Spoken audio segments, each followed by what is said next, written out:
Hello viewers, sometimes we need to watch a reel of Instagram which we earlier saw in recent past time for receive or rewatch. So first go and open Instagram, then go and click on your picture, and after that go up and click these three dots, and now come down, click your activity.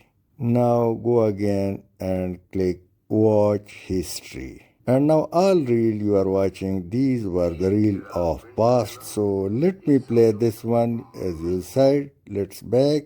Now let me click all dates. It will give me options, all dates, past week, past month, and data range.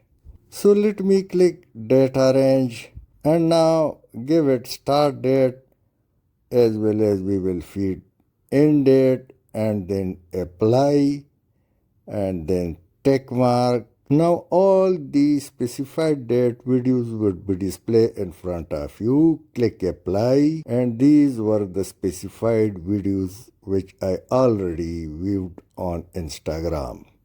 Thanks for watching.